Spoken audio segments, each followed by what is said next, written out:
Assalamualaikum warahmatullahi wabarakatuh. Waalaikumsalam warahmatullahi wabarakatuh.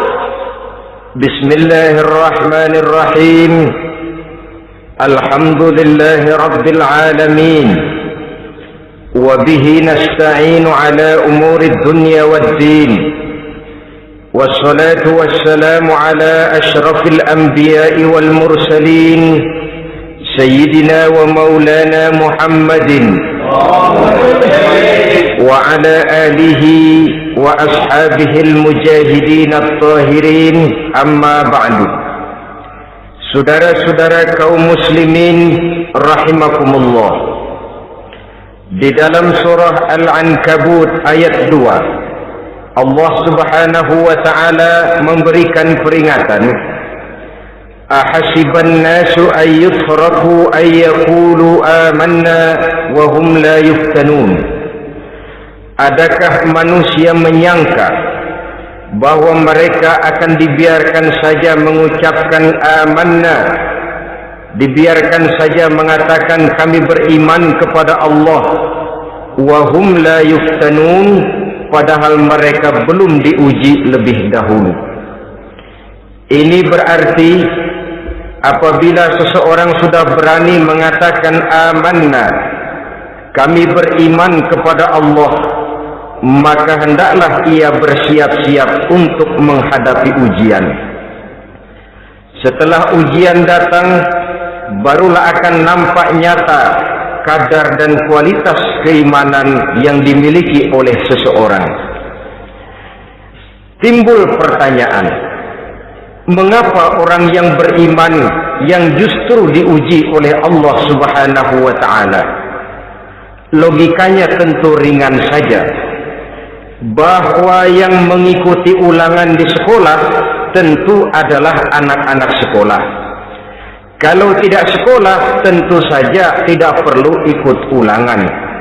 Makin tinggi kelasnya, makin berat soal ulangan yang diberikan kepadanya. Demikianlah dalam kehidupan beragama. Justru yang beriman, yang mendapat ujian dari Allah subhanahu wa ta'ala, semakin tinggi nilai kualitas keimanannya, akan semakin berat ujian dan cobaan yang diberikan kepadanya.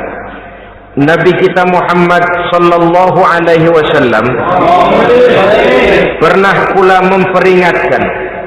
Beliau bersabda, inna asyaddal bala'i al-anbiya, thumma al-awliya, thumma al-ulama, thumma al-amsal fal-amsal, ubtuliyan nasu ala hasabi dini. Sesungguhnya ujian yang paling berat adalah yang telah diberikan Allah kepada para nabi-nabi. Di bawah itu adalah para aulia, kemudian para ulama, bertahap ke bawah dan ke bawah. Diuji setiap orang menurut keteguhan dan kekuatannya berpegang kepada agamanya. Jadi semakin teguh kita berpegang kepada ajaran agama, semakin dekat kita dengan aturan-aturan agama, semakin berat ujian dan cobaan yang datang menimpa kehidupan ini. Maka persoalan inilah yang akan kita bicarakan pada pertemuan kali ini, tentang cobaan-cobaan yang datang menimpa kehidupan kita. Pokok persoalannya adalah surah Al-Baqarah ayat 155. Allah subhanahu wa ta'ala menjelaskan jenis-jenis ujian yang diberikan kepada kita orang-orang yang beriman. Dalam Al-Baqarah 155 itu Allah subhanahu wa ta'ala menjelaskan, وَلَنَبْلُوَنَّكُمْ بِشَيْءٍ مِّنَ الْخَوْفِ وَالْجُوعِ وَنَقْصٍ مِّنَ الْأَمْوَالِ وَالْأَنفُسِ وَالثَّمَرَاتِ وَبَشِّرِ الصَّابِرِينَ الذين إذا أصابتهم مصيبة قالوا إنا لله وإنا إليه راجعون ولنبلونكم بشيء من الخوف.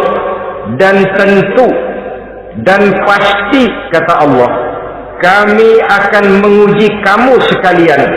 Kami akan mencoba kamu sekalian dengan sebagian kecil dari rasa takut. Wal-ju', rasa lapar. Wa naqsim minal amwal wal anfusi was samarat, kekurangan harta, jiwa dan buah-buahan. Ada 5 macam jenis ujian yang dijelaskan di dalam Al-Baqarah 155 ini. Yang pertama, wala nabluwannakum bisyai'im minal khawf.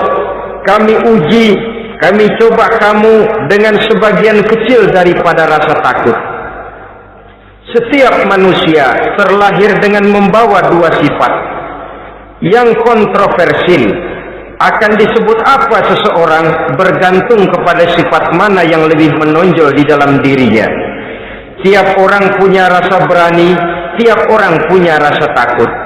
Kalau beraninya lebih besar daripada takutnya, ia dinamakan pemberani. Tapi kalau takutnya yang lebih besar daripada beraninya, ia dinamakan penakut. Tapi yang jelas 2 sifat kontroversial ini memang ada dalam diri manusia. Akan diuji kamu sekalian dengan sebagian kecil daripada rasa takut. Takut yang kadang-kadang tidak beralasan. Yang kaya takut jatuh miskin, yang punya jabatan takut kehilangan kedudukan dan pengaruhnya, dan pada akhirnya yang hidup pun menjadi takut mati. Sesuatu yang sungguh tidak beralasan dan menimbulkan kegelisahan di dalam kehidupan. Mari kita lihat dampak yang ditimbulkan oleh rasa takut ini. Ada orang kaya yang takut jatuh miskin. Akibat rasa takutnya ini, pertama, ia menumpuk-numpuk harta sebisa-bisanya dengan menghalalkan segala macam cara. Tidak peduli halal haram, tidak ngerti hak batil, tidak tahu hak dan pantas dan ma'ruf munkar atau tercela. Yang penting ia bisa menumpuk-numpuk harta, menimbun-nimbunnya, tidak hanya cukup untuk dirinya sendiri. Kalau perlu anaknya sudah dipersiapkan untuk jadi orang kaya, cucunya disiapkan jadi orang kaya, anak cucunya, cucu-cucunya, seluruhnya. Dia takut jatuh miskin. Kemudian akibat dari rasa takut ini, ia pun terjebak ke dalam penyakit bakhil bin pelit alias kikir. Tidak sedikit pun tergerak hatinya untuk memberikan bantuan dan pertolongan kepada mereka yang memang memerlukannya. Termasuklah ia ke dalam apa yang diingatkan Allah, allazi jama'a malan wa addadahu yahsabu anna malahu akhlada. Orang-orang yang menumpuk-numpuk harta kemudian menghitung-hitungnya. Dia menyangka bahwa hartanya akan dapat mengekalkan kehidupannya di dunia ini. Dia menyangka hartanya akan dapat mengekalkan kebahagiaannya di dalam kehidupan ini. Maka kerjanya hanya menumpuk dan menumpuk, dan dia sangat takut untuk jatuh miskin. Saudara-saudara kaum muslimin rahimakumullah. Lalu yang kebetulan punya jabatan takut kehilangan kedudukan dan pengaruhnya, maka ia akan melakukan segala cara dan jalan untuk menjaga keamanan dan ketenangan dari jabatan yang sedang didudukinya. Hilang kesadaran bahwa jabatan adalah amanah. Hilang pengertian bahwa kedudukan adalah alat untuk berbuat baik dan mengabdi kepada sesamanya. Yang ada pikirannya hanyalah bagaimana menjaga kedudukan dan pengaruhnya agar tetap ada dalam dirinya. Segala cara pun dilakukan dan kadang-kadang ia kehilangan kontrolnya.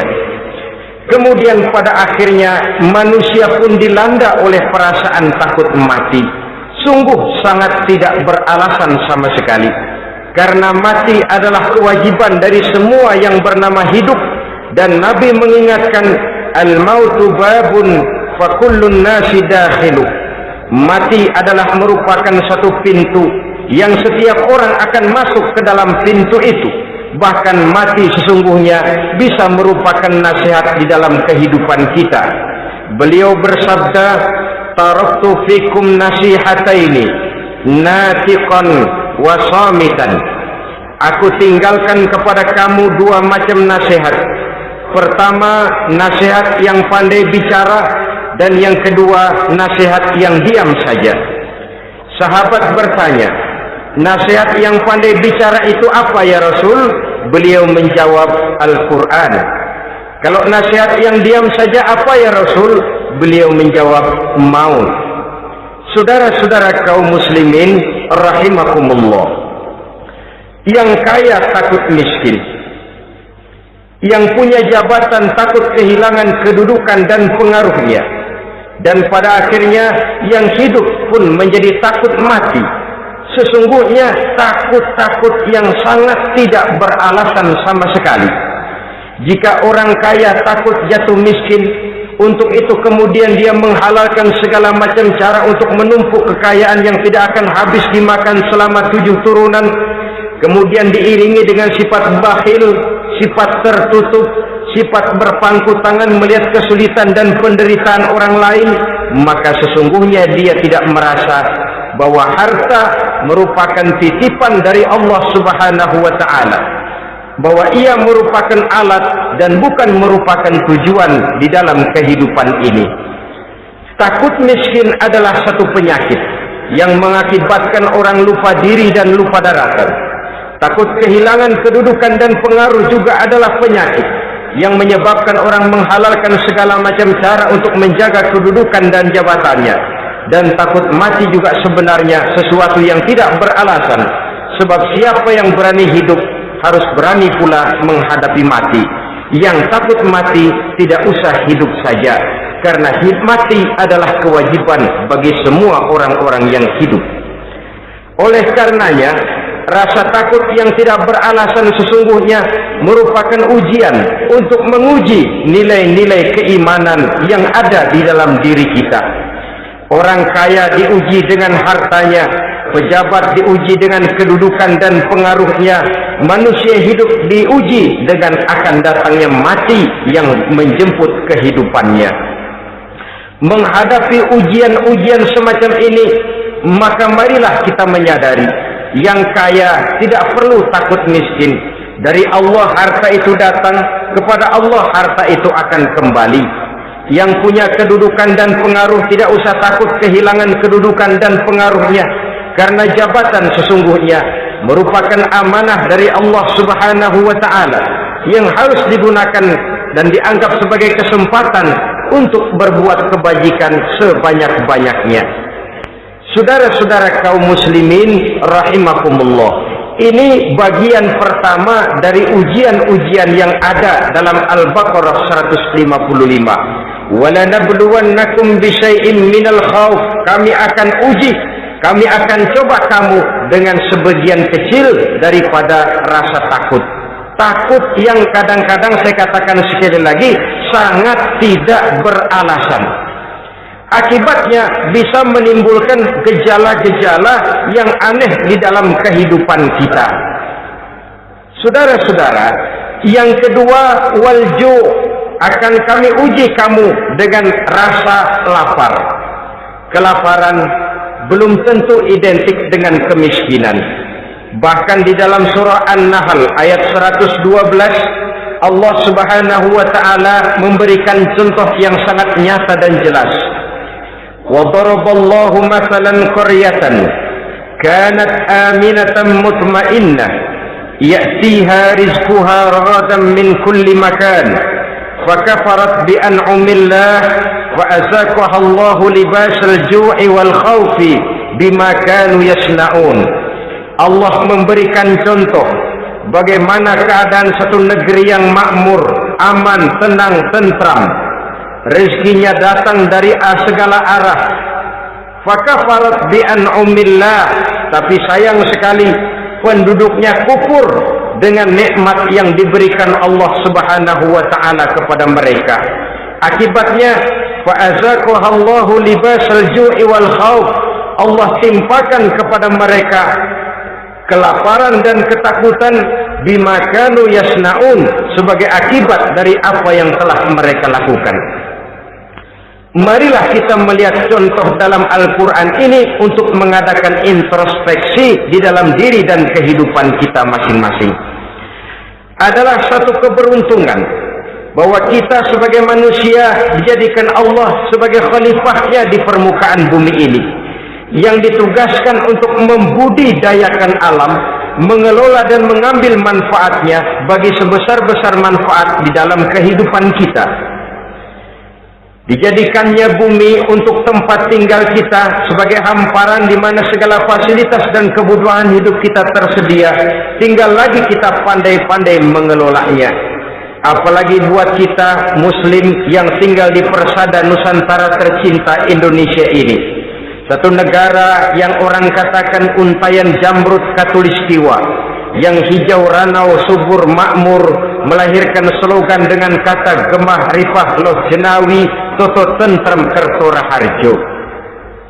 Negara yang demikian subur, negara yang demikian indah, negara yang demikian hijau ranau ini, apabila kita terkena fakafarat bi an'umillah, kufur kepada nikmat yang diberikan oleh Allah kepada kita, dia tidak akan mendatangkan ketenangan, dia tidak akan mendatangkan kesejahteraan, bahkan akan sangat boleh jadi akan menimbulkan kekacauan, ketidaktenangan dan kelaparan di tengah negara yang subur makmur. Inilah yang sangat menyedihkan. Kenapa ini bisa terjadi? Fakafarat bi an'umillah, orang kufur terhadap nikmat yang diberikan Allah Subhanahu wa taala.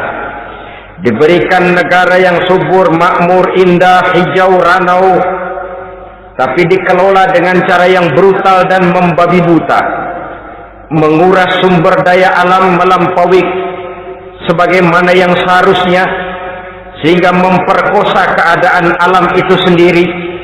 Hutan dan belukar yang ditebangi secara liar dan sembarangan akan melahirkan gurun-gurun pasir yang gersang dan tandus, sehingga dengan demikian maka akan mengakibatkan malapetaka bagi kehidupan manusia itu sendiri. Begitu juga percobaan-percobaan ilmu pengetahuan yang mengundang dan mengandung reaktor-reaktor nuklir akan memberikan luka kepada alam itu sendiri, yang mengakibatkan akan kembali kerugian kepada makhluk bernama manusia. Saudara-saudara kaum muslimin rahimakumullah, jadi dengan demikian di dalam satu negara yang subur, hijau, ranau dan makmur, bisa saja terjadi kelaparan apabila kita ingkar, tidak mau bersyukur terhadap nikmat yang diberikan Allah kepada kita. Kita kelola alam ini seenak perut kita saja dengan tidak memikirkan akibatnya di kelak kemudian hari nanti. Kita ambil satu contoh. Orang-orang tua kita dulu pada umur 60 tahun, 70 tahun, kalau dia menanam kelapa, orang lalu bertanya, kakek nanam kelapa untuk siapa nanti? Apa jawabannya? Untuk anak cucu saya. Umur 60 tahun atau umur 70 tahun, ia masih menanam pohon kelapa. Untuk apa katanya? Untuk anak cucu saya di belakang kemudian hari nanti. Orang yang bisa menanamkan sesuatu untuk generasi yang akan datang, itulah orang tua yang bijaksana. Tapi orang yang menanam sesuatu hanya untuk kepentingan dirinya sendiri saja, maka itulah orang yang hanya mementingkan diri sendiri atau orang egois. Tapi lebih celaka lagi, orang yang mau melakukan sesuatu yang akan meninggalkan akibat bagi generasi yang akan datang, akibat yang tidak baik, itulah orang yang aniaya, orang yang zalim di dalam kehidupan kita. Bumi, tempat di mana kita manusia tinggal, bukan satu wujud yang tanpa batas. Pernahkah kita membayangkan cuma satu bumi untuk dihuni oleh 5 miliar lebih dari makhluk bernama manusia, yang kadang-kadang pertumbuhan sarana untuk menunjang kehidupan tidak sepesat pertumbuhan jumlah makhluk bernama manusia itu sendiri. Oleh karena itu kita dituntut untuk pandai-pandai mengelola, membudidayakan alam ini dengan tetap menjaga keseimbangannya, sehingga bahaya kelaparan yang merupakan ujian di dalam kehidupan, insya Allah tidak akan kita temukan di dalam kehidupan kita. Saudara-saudara kaum muslimin rahimakumullah, Ini kelaparan dalam artian sebagai satu bangsa. Bisa juga kelaparan dalam artian dalam kehidupan pribadi daripada manusia. Hidup ini, kata orang, berjalan bagaikan roda pedati. Sekali tempo naik kita ke atas, lain saat turun kita ke bawah. Ada saatnya kita jaya, ada saatnya kita pun mengalami kemunduran. Oleh karena itu, pasang surut kehidupan ini membuat orang seharusnya sadar bahwa pasang surut itu tidak harus menyebabkan pasang surutnya dia di dalam melaksanakan ibadahnya kepada Allah Subhanahu wa ta'ala. Kelaparan boleh jadi memang merupakan ujian untuk menguji nilai-nilai keimanan seseorang. Apabila dalam kondisi lapar imannya mantap, imannya teguh, imannya kuat, maka dalam kondisi di mana perutnya tidak lapar, tentu iman itu akan lebih bertambah mantap lagi. Kalau orang perutnya kenyang, kalau orang perutnya berisi penuh, lalu imannya stabil, kemudian pada saat kelaparan imannya pun mengalami penurunan, maka di situ nyata, di saat dia diuji dengan kelaparan, kualitas imannya ikut menyurut, mundur ke belakang, dan mengalami proses degradasi, proses peluncuran dan penurunan. Oleh karenanya, marilah kita menyadari Allah Subhanahu wa ta'ala senantiasa memberikan yang terbaik kepada kita bersama. Kelaparan, apabila kita terima dengan sikap lapang dada, tidak akan menyebabkan kita menjadi berbuat nekat, tetapi kita tetap dalam kontrol, tetap dalam keadaan yang stabil, tidak keluar dengan melakukan perbuatan-perbuatan yang negatif. Bagaimanapun kita ingin membela dan mempertahankan kelangsungan hidup, betapa dan bagaimanapun kita ingin menjaga kelangsungan perut, namun kita tetap tidak keluar dari norma-norma dan kaedah-kaedah yang telah ditentukan di dalam kehidupan beragama. Inilah cobaan yang kedua yang ada dijelaskan dalam Al-Baqarah ayat 155 tadi, berupa kelaparan. Yang ketiga, wa naqsim minal amwal, kekurangan harta alias kemiskinan.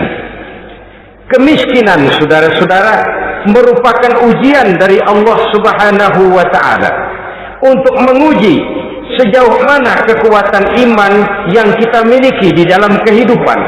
Tetapi sesungguhnya bukan hanya kemiskinan, kekayaan pun pada hakikatnya juga merupakan ujian. Namun umumnya manusia akan lebih merasa diuji jikalau dia miskin daripada diuji jikalau dia menjadi orang yang kaya. Pada sisi lain, kenyataan mengatakan banyak orang lulus ketika diuji dengan kemiskinan, tetapi gagal berantakan setelah diuji dengan kekayaan. Kemiskinan pun apabila kita lihat dari segi kehidupan bermacam bentuknya. Ada kemiskinan di bidang ilmu pengetahuan, karena kemiskinan dan kebodohan memang merupakan dua saudara yang seakan-akan sekandung. Yang satu bisa menimbulkan yang lain, tapi paling celaka kalau keduanya sudah berjalan beriringan. Maksud saya, kemiskinan bisa menimbulkan kebodohan, kebodohan bisa menimbulkan kemiskinan, tapi yang paling celaka sudahlah miskin, bodoh pula. Miskin ilmu. Yang kedua, miskin akhlak. Ini lebih parah lagi daripada miskin ilmu. Kalau miskin ilmu, orang sekedar goblok bin bodoh alias tolol, maka miskin akhlak ini menyebabkan orang kurang ajar, tidak punya budi pekerti, sehingga dengan demikian miskin akhlak sesungguhnya lebih bahaya daripada miskin ilmu.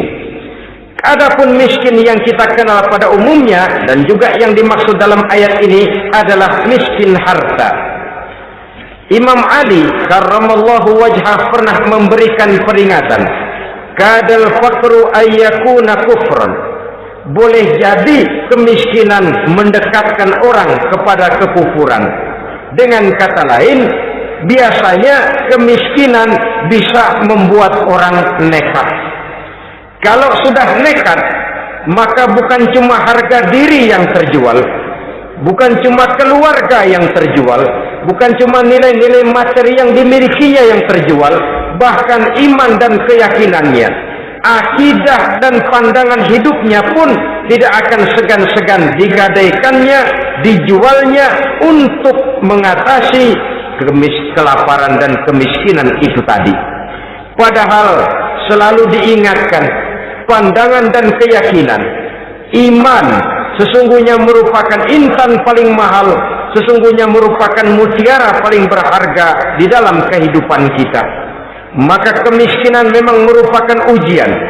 Banyak orang yang kebal berhadapan dengan segala macam cobaan, tapi pada saat diuji dengan kemiskinan, ia tidak tahan diri, ia tidak sanggup menjaga dan mempertahankan akidahnya, maka akidah yang cuma satu-satunya pun ikut terjual juga adanya.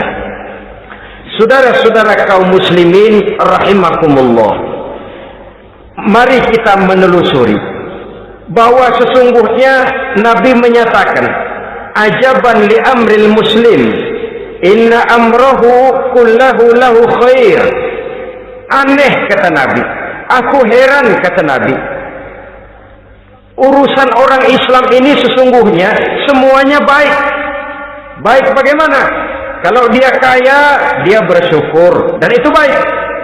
Kalau dia miskin, dia bersabar, itu juga baik. Jadi kaya bagi orang Islam baik, miskin bagi orang Islam juga baik. Kalau dia kaya, dia kan bisa berkata, alhamdulillah saya kaya, mudah-mudahan harta ini bisa menunjang ibadah saya kepada Allah Subhanahu wa ta'ala. Baik. Kalau dia miskin, dia juga berkata, alhamdulillah saya miskin, mudah-mudahan di akhirat nanti pemeriksaannya tidak lama-lama seperti orang kaya. Ya kalau melarat yang mau diperiksa apaan? Memang nggak punya apa-apa. Yang kaya boleh jadi pemeriksaannya rada surat, banyak sikutannya. Saudara-saudara kaum muslimin, dua persoalan ini baik kalau kita tidak salah terima. Mana yang lebih baik? Tentu yang lebih baik menjadi orang kaya yang bersyukur. Dan itu memang wajar. Kaya syukur, miskin sabar. Yang luar biasa kalau mau tahu, miskin syukur. Kalau kaya syukur memang mestinya. Miskin sabar, ya mestinya lah. Miskin kagak sabar mau kemana? Tapi yang luar biasa sesungguhnya, miskin syukur. Syukur bagaimana? Ya seperti saya katakan tadi, alhamdulillah, mudah-mudahan di akhirat nanti pemeriksaannya tidak lama seperti orang yang kaya. Sehingga kata Nabi, setiap persoalan yang dihadapi umat Islam baik bagi dia. Miskin baik, kaya baik, asal orang tidak salah terima. Tapi sebaliknya, kalau salah terima, kaya lupa diri, miskin lupa daratan. Pada posisi di mana dia sebenarnya tidak bisa menerima kenyataan dengan baik, akhirnya kehilangan kontrol. Saudara-saudara kaum muslimin rahimakumullah, karena itu pada pertemuan kali ini saya ingin mengajak kita bersama, marilah kita menyadari betapapun kemiskinan yang datang menimpa, seluruhnya merupakan ujian yang datang dari Allah untuk menguji nilai-nilai keimanan kita. Jangan iman itu berubah, jangan akidah itu bergoyah, jangan keyakinan dan pandangan hidup itu tertukar dengan keyakinan dan pandangan hidup lainnya. Bahkan dalam kemiskinan, orang biasanya menemukan diri dan kepribadiannya. Dalam kemiskinan, orang bisa berjalan lebih lurus untuk mendekati Allah Subhanahu wa ta'ala. Sesungguhnya kemiskinan bukan merupakan sesuatu yang harus kita takuti, apalagi kalau ia memang merupakan ujian. Kemiskinan yang merupakan ujian adalah kemiskinan yang akan berakhir dengan kebaikan. Saudara-saudara kaum muslimin, tapi jangan lupa membicarakan pokok persoalannya. Ini kalau kemiskinan menimpa orang-orang yang beriman, itu yang ujian. Kalau nggak beriman, melarat, bukan ujian, persekot.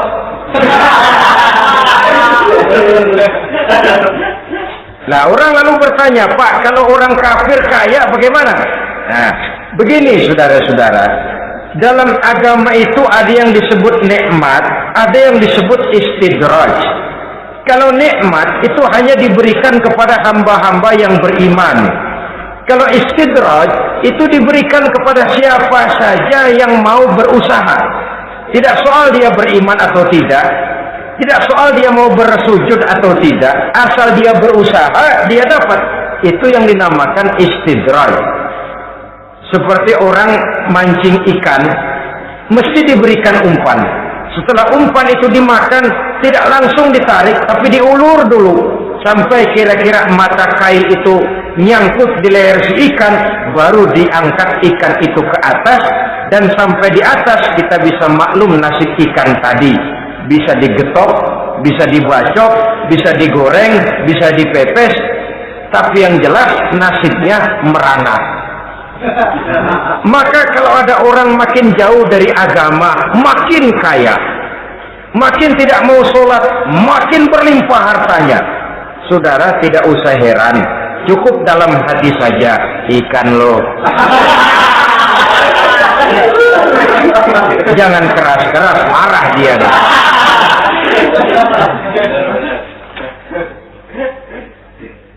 Kemiskinan apabila didasari dengan sikap keimanan merupakan ujian untuk menguji kualitas keimanan seseorang.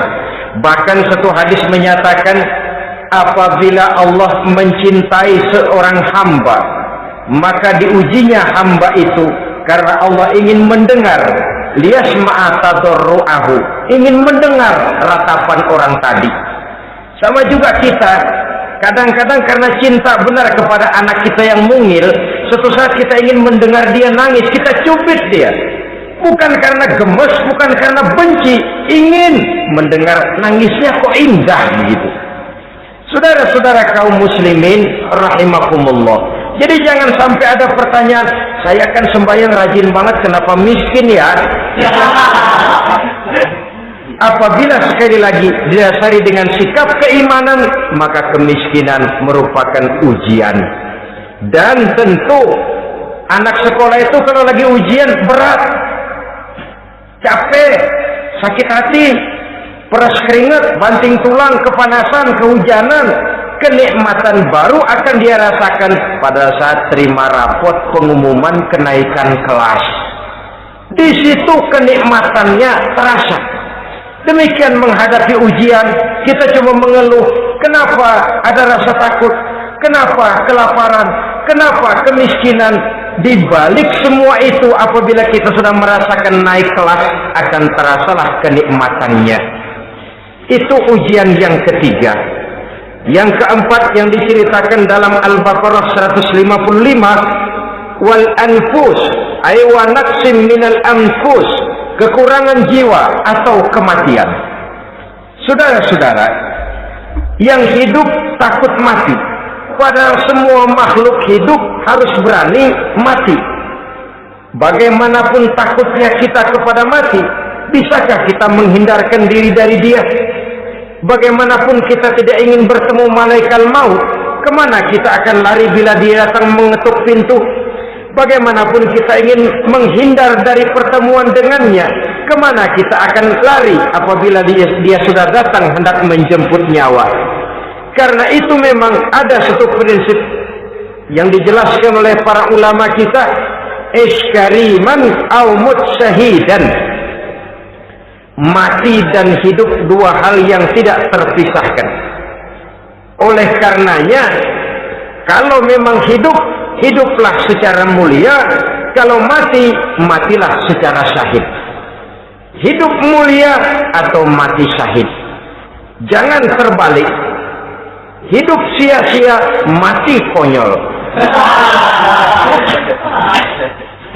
Nilai yang tidak ada artinya.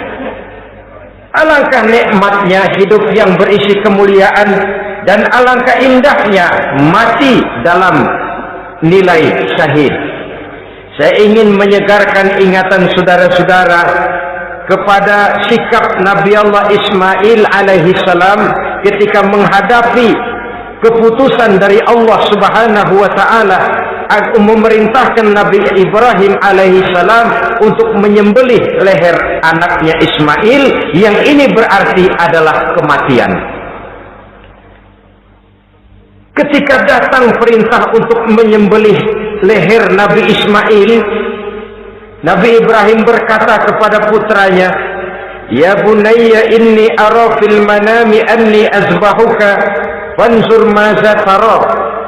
Ananda Ismail, ayah mimpi diperintah oleh Allah untuk menyembelih lehermu. Menurut pendapatmu bagaimana mimpi ini nak? Laksanakan atau tidak usah? Saya tidak sanggup membayangkan. Anak cuma satu-satunya. Sudah lama diharapkan. Si buah hati, belahan jantung, pelanjut cerita, penerus sejarah. Ketika anak ini sedang lucu-lucunya, turun perintah untuk menyembelihnya. Ya, kalau anak kita banyak, turun perintah potong leher anakmu, mungkin kita bisa pilih yang mana yang rada bandelan nih.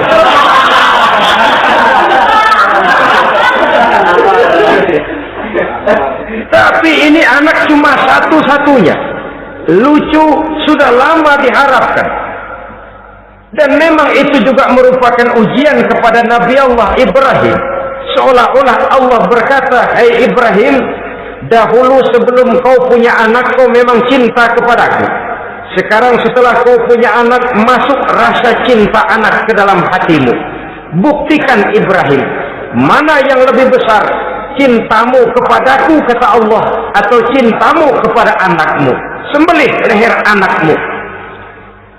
Ternyata kemudian sejarah menyatakan Nabi Ibrahim cinta kepada Allah, beliau pun cinta kepada putranya, tapi cintanya kepada Allah lebih besar daripada cintanya kepada putranya.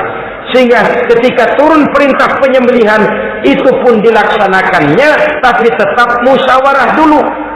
Yakin itu memang perintah Allah, beliau top mengajak dialog putranya.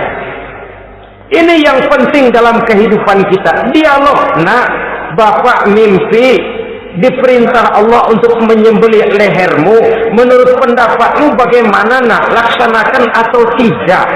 Yakin itu perintah Allah, tapi asas musyawarahnya tidak beliau tinggalkan. Walaupun yakin orang tua berbuat untuk kebaikan anak, alangkah baiknya anak diajak bicara. Sehingga dengan hasil pembicaraan ini nanti kita akan mengerti gejala perkembangan dan kemauan dari jiwa si anak tadi. Saudara-saudara kaum muslimin, apa jawaban Nabi Allah Ismail yang ketika itu masih remaja? Beliau menjawab, "Ya abatif alma tu'mar, satajiduni insyaallahu minas sabirin." Bapak, jikalau memang ini memang perintah Allah, laksanakan saja Bapak. Tidak usah ragu. Mudah-mudahan nanti Bapak akan menemukan saya termasuk ke dalam golongan orang-orang yang sabar. Ini pantulan doa Nabi Ibrahim dahulunya ketika meminta seorang keturunan yang merupakan anak yang soleh. Jawaban dari anak yang soleh. Kalau memang ini perintah Allah Bapak, laksanakan saja. Saya insya Allah termasuk ke dalam golongan orang-orang yang sabar. Kalau Allah memerintahkan Bapak untuk menyembelih leher saya, silahkan Pak. Saya ikhlas, saya ridho, saya rela untuk memenuhi perintah Allah Subhanahu wa ta'ala. Ini jawaban anak soleh. Sebab itu sering saya katakan, kalau kita cuma punya anak pintar tidak soleh, mungkin jawabannya nggak begini. Nak, Bapak diperintah motong leher kamu, nak, bagaimana pendapatmu? Mungkin dia jawab, Bapak aja yang tuaan, Pak.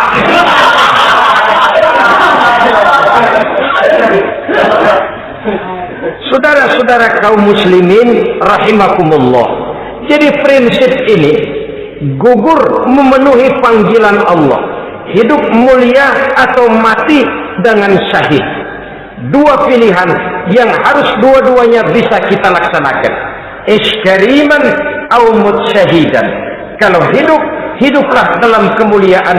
Kalaupun mati, matilah sebagai syahid. sebagai orang yang dikenang kebaikan dan kebajikannya, sebagai orang yang dekat dan banyak berbuat untuk kepentingan agamanya.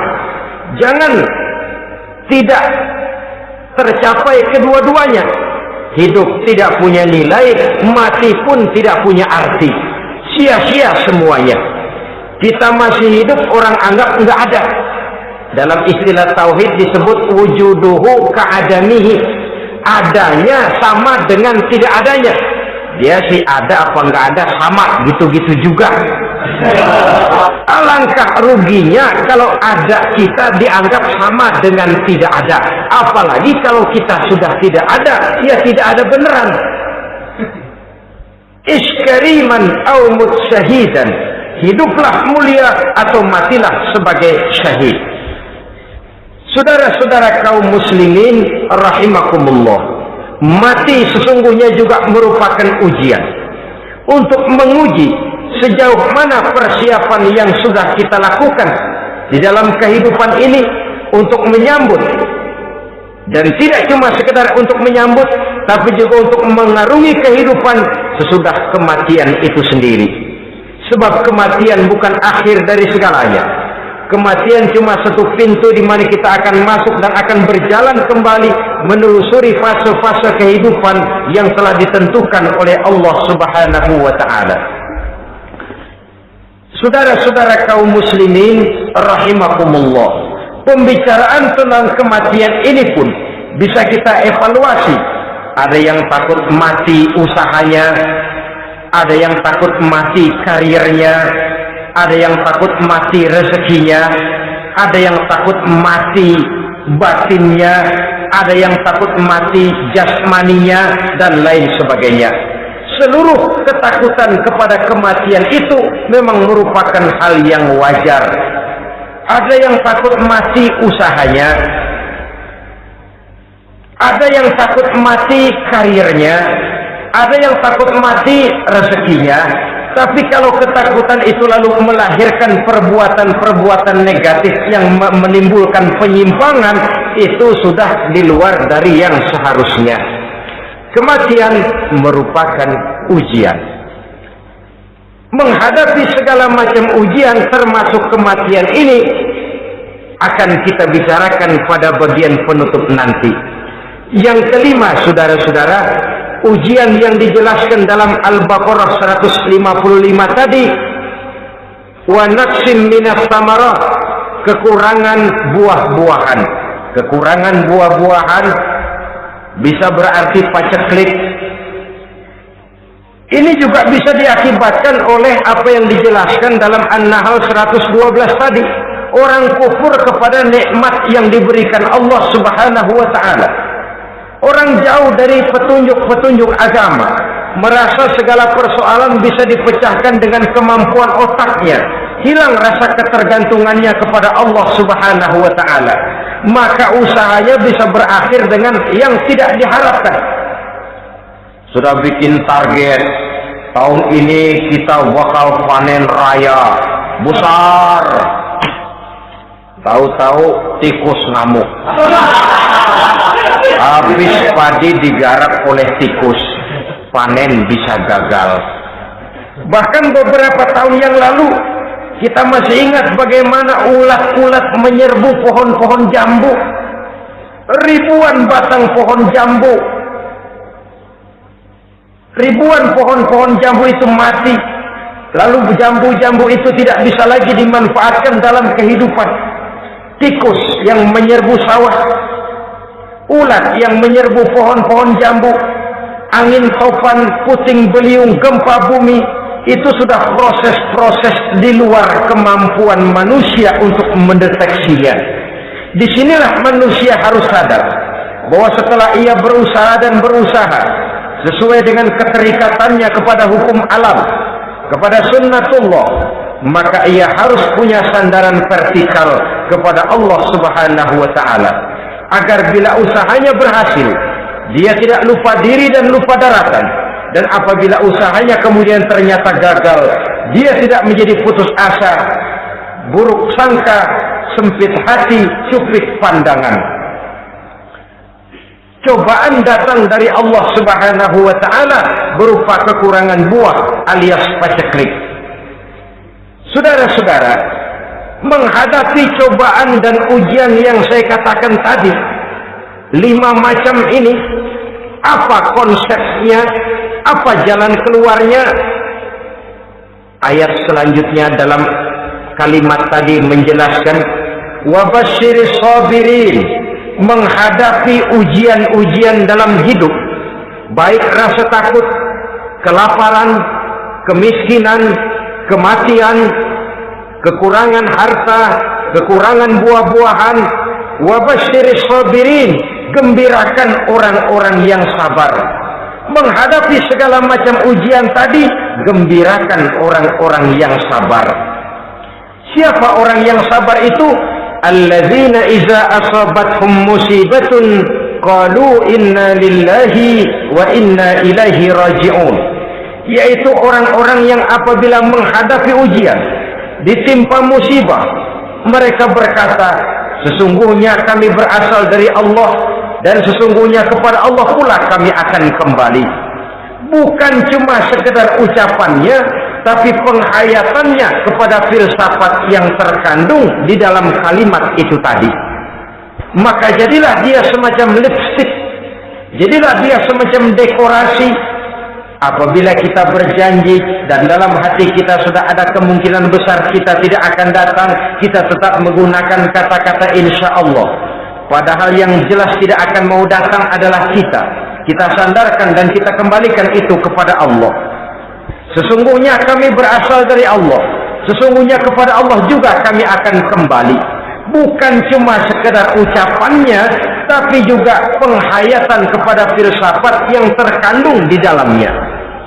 Kalau suatu saat kita harus kehilangan harta yang kita miliki, kenapa tidak berpikir inna lillahi wa inna ilaihi raji'un? Bahwa dulu pun ketika lahir ke dunia ini tidak ada harta yang saya bawa. Kalau sekarang harta itu hilang, inna lillahi wa inna ilaihi raji'un. Itu yang saya maksud. Kalau sekarang, kalau suatu saat kita harus melepaskan pangkat jabatan yang kita sayangi, kenapa kita tidak kembali kepada inna lillahi? Dulu pun ketika waktu lahir ke dunia ini tidak ada pangkat dan jabatan yang saya bawa. Kalau sekarang harus pensiun, inna lillahi wa inna ilaihi raji'un. Ini kadang-kadang enggak dengar mau mutasi, mau pensiun, mulutnya innalillahi, tapi gerbek-gerbek dukun diusul.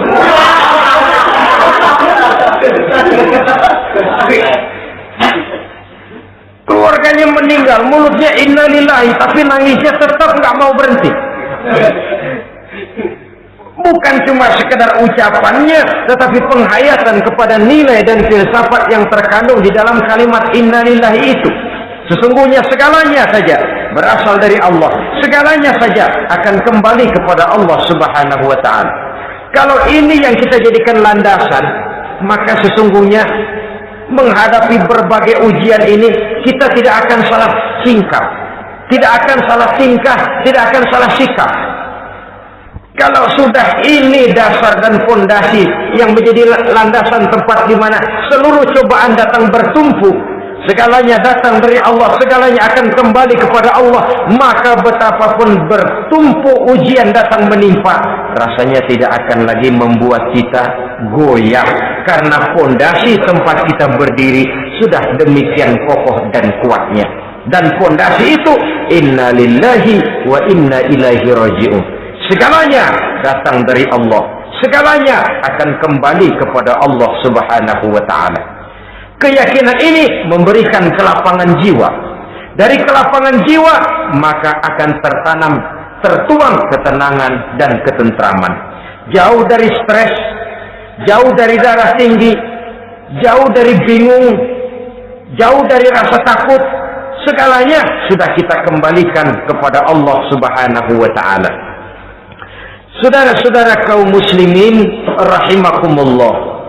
Oleh karenanya ini jalan keluar, dan inilah orang yang sabar, yaitu orang yang mengembalikan segala persoalan bahwa segalanya datang dari Allah, segalanya akan kembali kepada Allah. Bukan sabar dalam pengertian kita sehari-hari. Sabar, maaf ya, dalam pengertian kita sehari-hari biasanya orang yang sabar yang gak banyak tingkah, diem, gak salah apa-apa, kepala yang dikelepak, diem aja. Ente gak salah apa-apa dikelepak, diem ya. Gua lagi sabar, diem loh. Rasanya ini sih, kalau sabar macam ini yang kita punya, boleh jadi kita akan tertindas terus. Sebab itu pada penghujung surah Al-Asr Allah menggandengkan antara tawasau bil haq dengan tawasau bis sabr. Kebenaran dan kesabaran dua hal yang memang tidak boleh terpisahkan satu dengan yang lain. Kalau kita benar, kita harus sabar. Kalau kita mau sabar, harus karena benar. Apabila kebenaran satu prinsip, maka kesabaran adalah satu strategi.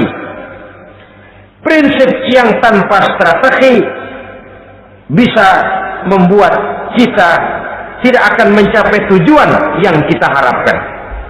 Artinya, kebenaran tanpa kesabaran membuat kita mudah dipatahkan orang. Tapi kesabaran tanpa kebenaran akan membuat kita diinjak terus oleh orang lain. Karena itu, kalau yakin kita benar, harus sabar. Kalau mau bersabar, harus karena benar.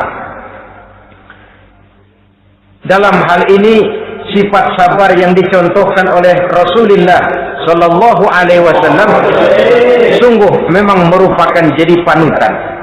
Sepanjang persoalannya adalah persoalan pribadi, sepanjang pribadi beliau yang dihina, sepanjang pribadi beliau yang dicaci maki, beliau biasanya bisa mengendalikan diri.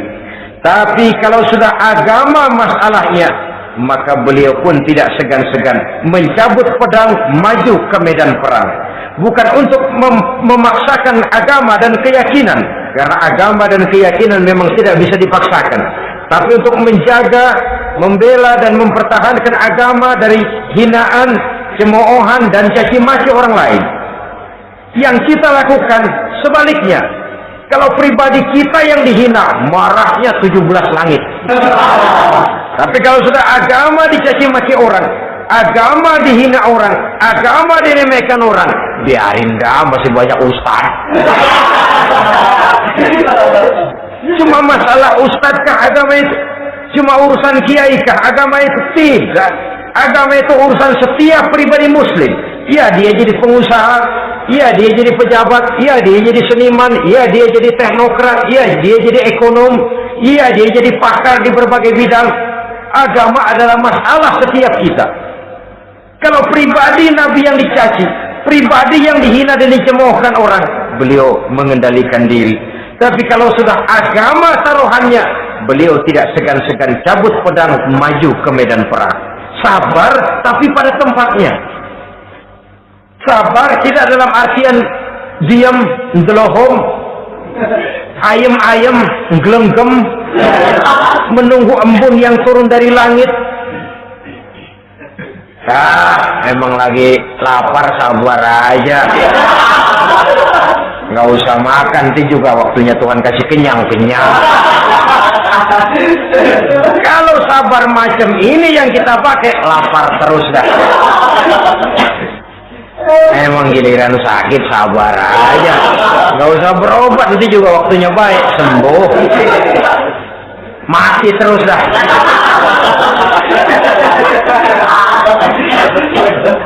Ya, perkara ada orang sakit tidak berobat sembuh, itu hak Allah. Tapi tidak boleh kita jadikan sandaran, apalagi kalau makom kita dengan Allah masih sedemikian jauhnya. Itu hanya ucapan dari orang-orang yang makom dia dengan Allah itu sudah tidak ada jarak. Permohonannya dipenuhi, kehendaknya dituruti, sebab dia dengan Allah sudah sedemikian dekatnya. Kalau kita masalahnya, yang antara kita dengan Allah ini dilapisi oleh dosa dan kesalahan yang kita kerjakan sendiri, rasanya kita masih harus banyak berbuat sesuai dengan keterikatan kita kepada sunnatullah itu. Orang yang sabar adalah orang yang sadar kepada hakikat dan filsafat yang terkandung di dalam kalimat inna lillahi wa inna ilaihi raji'un. Segalanya datang dari Allah, segalanya pun akan kembali kepada Allah. Harta yang hilang tidak membuat kita gundah, pangkat yang harus kita tanggalkan tidak membuat kita kecil hati, dan tidak akan meninggalkan medan pengabdian. Kenapa? Kita cuma menganggap itu satu titipan. Lain kalau kita anggap itu punya kita, jabatan punya kita. Nah, itu yang kita suka uangkeng. Saudara-saudara kaum muslimin, kesimpulannya banyak cobaan-cobaan dalam hidup.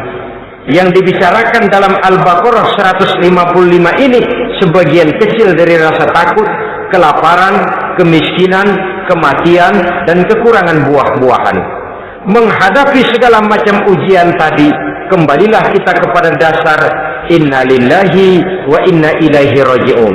Segalanya datang dari Allah, segalanya pun akan kembali kepada Allah.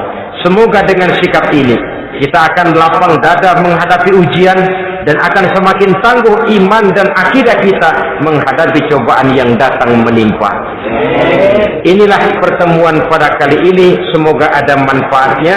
Terima kasih atas segala perhatian, mohon maaf atas segala kekurangan.